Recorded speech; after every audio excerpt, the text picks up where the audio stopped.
રીતે હાલની પણ જે નરેન્દ્રભાઈ મોદીની સરકાર છે ને જ્યાં ક્યાંય જે કોઈ રીતે જરૂર હશે ત્યાં અમારું ગામ આખું આટકોટ એમની સાથે છે. ભારત માતા કી જય, વંદે માતરમ.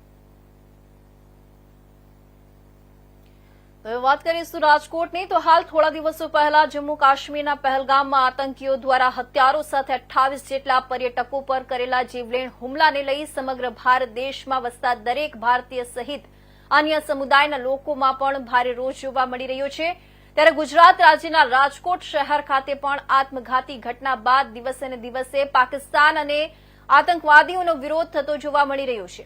ત્યારે ગઈકાલે રાજકોટમાં વસતા અલગ અલગ હિન્દુ સંગઠનો દ્વારા રાજકોટ શહેરના બહુમાળી ભવન ચોકથી સિવિલ હોસ્પિટલ ચોક સુધી પાકિસ્તાનના પૂતળાની નનામી કાઢી તેમજ હાય હાય પાકિસ્તાનના નારા લગાવી નાપાક પાકિસ્તાન દ્વારા કરેલા અમાનવીય હરકતનો વિરોધ કરી આતંકવાદીઓ પર ભારત સરકાર દ્વારા કડકમાં કડક પગલાં લેવામાં આવે તેવી માંગ કરી હતી.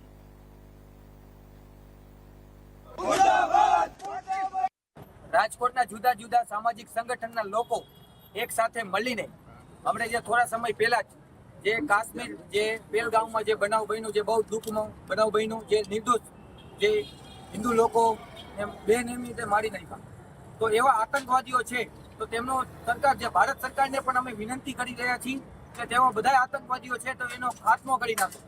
જે વ્યક્તિ હિન્દુસ્તાનનું ખરાબ વિચારે છે તો એવો વ્યક્તિનો પણ ખાત્મો કરી નાખો.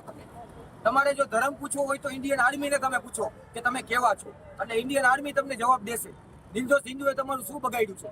તો અમે પણ માંગ વધુમાં વધુ કરી રહ્યા છીએ. આજે આતંકવાદી જે પુતળું બનાવીને એની ઠાકરી કાઢવામાં આવી છે તેને લઈને હોસ્પિટલ ચોકથી અહીંયા બહુમાળી ચોક સુધી અમારો વિરોધ છે કે આવીને આવી રીતે આતંકવાદીઓનો ખાત્મો થાય અને એની પણ આવી ઠાઠરીઓ નીકળે એવી અમે પ્રાર્થના કરી છે ભગવાન. આજ રોજ રાજકોટના જુદા જુદા સંગઠન એક સાથે મળીને અમે હમણાં થોડા સમય પહેલાં જ જે કાશ્મીરમાં જે પહેલગામમાં જે નિર્દોષ હિન્દુની જે હત્યા થઈ, જે આતંકવાદી દ્વારા જે કરવામાં આવ્યું જે ખરાબ કામ, તો એવા લોકોને પણ અમે ભારત સરકારને વિનંતી કરી રહ્યા છીએ કે આતંકવાદીઓ જેટલા છે તેનો ખાત્મો કરી રહ્યો. આખું હિન્દુસ્તાન તમારી સાથે છે.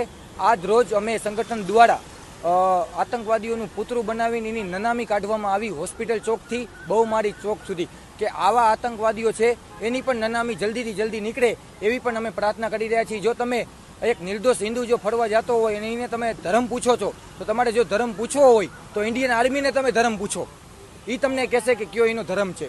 તો આવા વ્યક્તિ તમે હિન્દુઓ ઉપર અત્યાચાર કરવાનું બંધ કરો.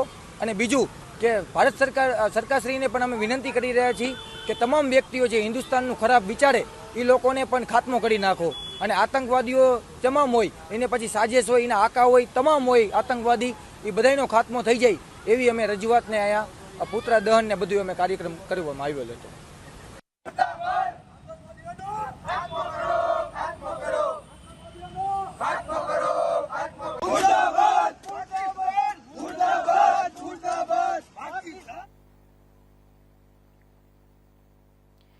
જમ્મુ કાશ્મીરના પહેલગામમાં આતંકીઓ દ્વારા જે હુમલો કરવામાં આવ્યો છે તેનો ઠેર ઠેર વિરોધ કરવામાં આવી રહ્યો છે. ત્યારે રાજકોટમાં પણ ઠેર ઠેર વિરોધ કરવામાં આવી રહ્યો છે. ત્યારે આપણે ઇન્ડિયા ન્યૂઝ ગુજરાતના સંવાદદાતા પ્રતિકભાઈ લીંબાણી પાસેથી આ વિરોધ અંગેની માહિતી મેળવીશું. જી પ્રતિકભાઈ, પહેલગામમાં જે પર્યટકો પર થયેલા હુમલાને લઈને રાજકોટમાં વિરોધ કરવામાં આવી રહ્યો છે તેમાં લોકોની કેવી પ્રતિક્રિયા રહી છે અને લોકોમાં કેવો આક્રોશ જોવા મળી રહ્યો છે?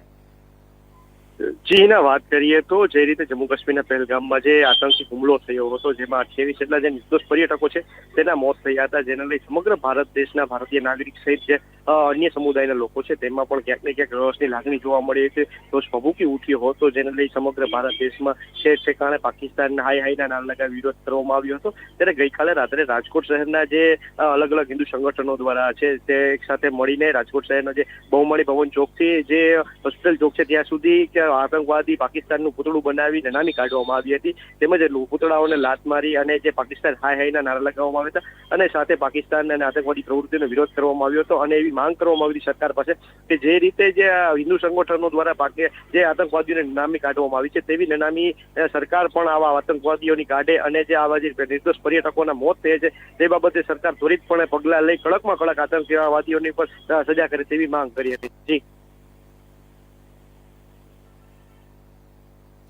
જી, આવનારા દિવસોમાં રાજકોટ અથવા ગુજરાતના અન્ય શહેરોમાં આવી કોઈ વધુ મોટી કાર્યવાહી કે રેલી યોજાવાની શક્યતા છે? જી, વાત કરીએ તો અત્યારે જે સંગઠનો છે તે અત્યારે બહુ રોષમાં જોવા મળી રહી છે, કારણ કે જે આતંકવાદી પ્રવૃત્તિ થઈ હતી, જે નિર્દોષોના મોત થયા છે, તેમાં ખાસ કરીને જે ગુજરાતના લોકો પણ છે તેને લઈ અત્યારે સમગ્ર ગુજરાતમાં ઘેરા પ્રત્યાઘાતો પડ્યા છે, શોકની લાગણીઓ પણ જોવા મળી છે અને ક્યાંક ને ક્યાંક શ્રદ્ધાંજલિના કાર્યક્રમો, રેલીઓ જેવા કાર્યક્રમો પણ યોજાઈ રહ્યા છે. ત્યારે હાલ અત્યારે જે હિન્દુ સંગઠનો છે તે એક સાથે અત્યારે મળીને જે આવા